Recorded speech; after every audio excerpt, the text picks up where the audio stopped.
Hey everybody, welcome to my channel. Many people have wondered what I do with the raised beds when it's just too cold to put peppers outside. So right now it is mid-March, and so it is a little bit too cold for peppers. So today I'm going to answer that question and at the same time give you a little tour around the garden. So in March, peppers are not ready to go outside yet, but I want to utilize the space and get things going and have something to use until around April or mid-April when I put the peppers out. So here we have a lot of arugula. So I grow arugula every season before I can put peppers outside, and the reason for that is because they love the cool conditions, they grow well, and they are delicious. And another thing is arugula produces so much seed, so they pretty much seed themselves sometimes, but also you can just collect seeds and save it for the next season, and then you never have to buy seeds anymore.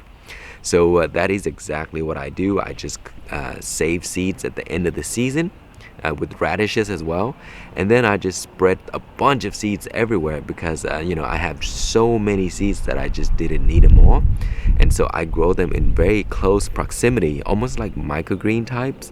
And it is microgreen types because that is when I use them. So here I have a raised bed that I just threw a bunch of arugula seeds in, and I also have some radishes as well. And so let's take a closer look and see how beautiful these greens are, and they are just so delicious, guys. So at this stage, when you pick the leaves right here, they're nice and tender and spicy, and so these are the best to make like arugula salad and stuff like that. And so harvest the leaves and just pinch them off. You don't have to pick up the whole plant, and the leaves will just continue to grow. They don't care that you grow them this close because these are basically grown for baby greens, so you can grow them very close. They do get bigger, so a few of these will outgrow the rest later, and they will just cover the small plants from getting sun, and then they basically gonna take over, and the baby plants are gonna die. And so just take these large leaves here, just keep harvesting them every few days. You can do that, and then you have greens for a very long time. And so look at these beautiful microgreens of arugula and stuff like that. And even the radishes, you can eat the leaves as well. So pick them at this stage. They're nice and tender, and they're very good as well. So they do taste like regular radishes, like the bulbs. So those are all of my arugula in one raised bed. And then under my tree, the same thing. You see that? I just spread seeds all over the place. And some of these seeds were from last season. They just fell, and then they just came right back. Sometimes they fall into the grass, like here. And if I need them, I just pull them out and put them into the raised beds. And so I have some lettuces here. See how beautiful they are? So I have a ton of arugula for my family and my other family members as well. My mom and dad, I'll bring these over to them. And here we have more. You see that? Those are the younger ones. I just started those later, and so they're just now started to grow. And then I placed a bunch of lettuce over there that I picked out of the grass. So lettuce is another type of plants that seed themselves. You just let one or two plant go to seed, and then the seed will just fly everywhere in your yard, and they'll grow in the grass, and then you can just pick them out of the grass like I did, and then just grow them here. You see? So these are romaine, and some I think I have some cress in here. These are upland cress, guys. They're awesome. And so arugula, upland cress, romaine, and then sorrel. You can't forget about the sorrel. These are perennial, so every season they will come back in the same spot. And in the cool months like right now, they are so gorgeous. They just look so beautiful. They're nice and tender. They have this lemony flavor, which is so good. And then same with chives. They also come back every season in Texas here. They're perennial here for me because in the winter time I'll just chop them back and then in the spring they come right back. You can actually divide them and then put them into a different spot and they'll grow. These are just such great plants. I love them. And then these two spots here under my the trees, you see I have lettuce, red lettuce and romaine lettuce, and then these are upland cress right here. They're very, very hardy. The reason they're so big, bigger than the rest, is because this spot here has gets sun all day long, and so these plants freezes and then they unfreeze after the crazy weather get through, and then they just grow. So those really never died. That's why they look so big. So I've been using them all winter, basically all year. And here, same with these arugula, they just didn't die. They just even when we had the freezes like 3 times this year. So each time the leaves got frozen, and then when the sun comes out, they thaw, and then they grow right back. You see, so now these are the first ones that already started to flower, and you can eat the flowers, guys. Arugula flowers are just so delicious. So you see here, I've been picking the flowers, and so you just feel where the tender part is, and you just break it, and when you break it, there's a node right here where the leaves is, and then that will grow right back. And so I have large arugula plants that I've been eating leaves and the flowers, and you can do that for a while, and then once you're ready, you just let the flower go to seed, and then you can collect the seed for the next season. And then around here I have red lettuce, smaller arugula plants, which will grow in about a few weeks, but you can also eat them right now as microgreen. They're really tender and delicious. Okay, so we spoke about how lettuce produce so much seeds. I have like thousands and thousands of seeds. I mean, it could probably last me 10 years. And so what I usually do is I'll grab a handful and I'll throw it into a bucket in a winter time, and then I cover the bucket with a plastic cover, like a trash bag, which still allows the light to get through, and then they'll sprout up in winter, and then they'll look like this, and this is what I eat. I love the baby greens, and so I'll just come out and harvest these baby leaves like this, and you can do this for a while. And because the seeds are so plentiful, it doesn't matter if you waste a bunch of them. And so that's see, this is how I grow my lettuce, and I eat them like all winter and all the way up into the spring. So here are some radishes that I spread seeds. I was gonna move those somewhere else once they sprouted, and then I forgot, and look how big they gotten. Okay, so under my tree again, this is a different pear tree, and I have upland cress growing there. Those are just such great plants to use. They taste like somewhat watercress, but not as tender, but they're very, very hardy. They can grow without water. Watercress requires running water to grow well. These guys, they don't care. They can grow on dry land and everything. They're just very tough. Okay, so here we have another raised beds with arugula, and as you can see, I love arugula.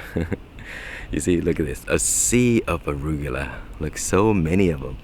And so you just harvest the baby greens, and then they'll just grow back. Remember, don't harvest the whole plant.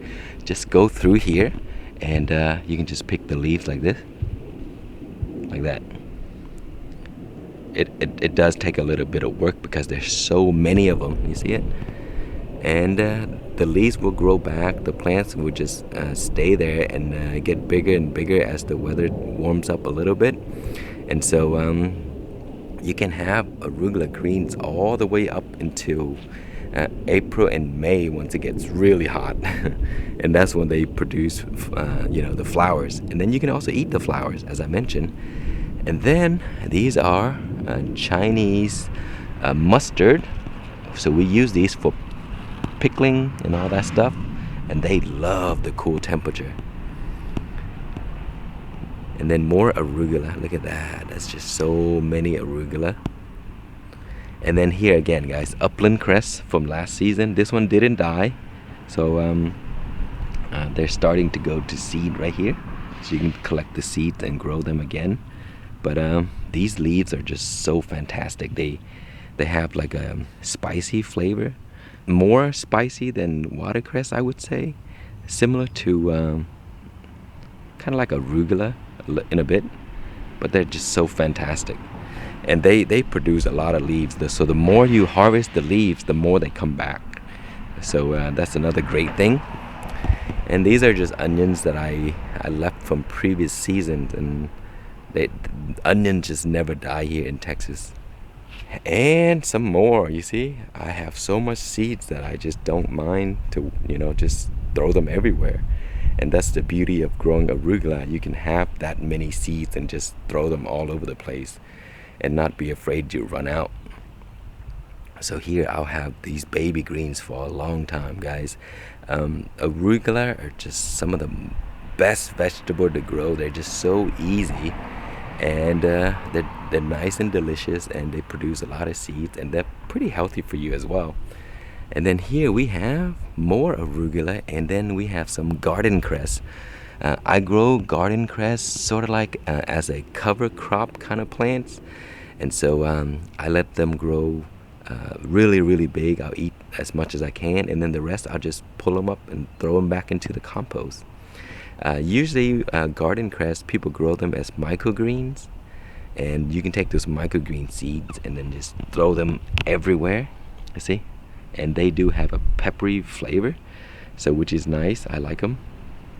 They love the cool temperature, and at this stage they're super tender and really nice to eat. And so if you like to grow plants that you don't have to tend to, that is one of them. And here we have sorrel, the green one, and then the red vein sorrel. Those are nice. They have a little bitterness to them, but I don't mind. But I think the green one tastes much better. It's just more tender and has a nicer flavor without the bitterness. And then I have some cilantro. Strawberries are easy to grow in the cold weather. And then sage. Sage are awesome. So these sage are perennial, so they've come back. This is the 4th year, I think. So they'll keep coming back. So in the wintertime, you just cut them back. They'll just die back a little bit and just give it a little trim like I do here. And then in the spring, they'll have these beautiful leaves. I love these because you can dry them up, and then you can cook with them, or you can just use them in tea, which I do the most. I just put them in tea when I dry the leaves. And then these are vegetable chrysanthemum. They're just wonderful plants. You can eat the entire plant, the leaves and everything, and even the flowers. And the flowers look very pretty. They look like little mini sunflowers. So I grow them for the flowers, as well as to eat them as vegetable. And then the bees just love the flowers, so I grow them to also attract the bees to the garden. And here is the newest raised bed that I just added. And then because I have so much space in here, I toss a bunch of cress seeds in there, along with arugula, upland cress, and basically everything that I just mentioned prior. Look how beautiful they are. And again, I grow them sort of like for, as cover crop. So when they get really, really big, I just pull the plant up and then I just throw it in the compost. But you can also eat them, you see. And then arugula. So there's like a ton of everything in there. So in a few weeks, this whole bed is going to be filled with these plants when they get larger. And then here we have upland cress from last season. They didn't die. They died back, but they remained there. So you see how big they are. And then around it are the baby ones that I threw additional seeds. And so these things are just so good, guys. So again, I'll just come out and I'll harvest the leaves when they're tender like this. See, they look like arugula, or maybe watercress. So these are upland cress. The leaves are just fantastic. And then we have miner's lettuce here. I just started a few. And then these are wasabi arugula. These are arugula with a really spicy punch. They're starting to go to seed already, you see. So I'll collect seeds and I'll grow some more. And then here is another raised bed with a bunch of different things. This one is gonna look really nice in a few weeks because we have Mizuna. These are the I think might be the larger leaves Mizuna. I love those. They're just such great plants to grow. Have some lettuce in here, upland cress, regular cress, comfrey. Those are they overwinter themselves. They never die. They're perennial, so they just come right back. And so those there, they grow so fast, guys. Comfrey are like the fastest growing plants that I've ever grown in my garden. I mean, the leaves just keep growing and growing and growing. I mean, you just pull a few leaves, a few weeks later, you get the same amount of leaves that come right back. So that patch there feeds, my sorrel, my worms and stuff like that. So the leaves are great. I just pull the leaves out when they get super big, and I just put those in my compost, or I'll chop them down and add them to the compost or add them to the worm bin. They'll love them. And then vegetable chrysanthemum, those are awesome. Love those. And then the last raised bed, or last two, we have some upland cress, and then asparagus. So the asparagus are just starting to come out. Some are really small, so I don't harvest the baby ones. So I wait until they get bigger. So again, I made a video recently about asparagus. Growing these will require a lot of time, and also a dedicated spot. You got to put them somewhere, and they will be there for 4 to 5 years before you can get the spears. And look at how big they've grown now. These ferns are really nice. You see? So that's what they look like when you let them grow to leaves. And these are the baby spears right here. So you should not harvest these. Just let them grow until they get like the size of your pinky, and then you can get the spears. But yeah, so again, that is what I grow in the cool months. And as you can see, you can probably tell I love arugula, so they're everywhere. But yeah, try them out. Arugulas are great. So they're easy to grow. You can collect a bunch of seeds easily. They seed themselves sometimes if you forget to collect the seeds, and they're just super healthy plants to grow. That's it, guys. Thank you so much for watching. Please like, comment, and subscribe.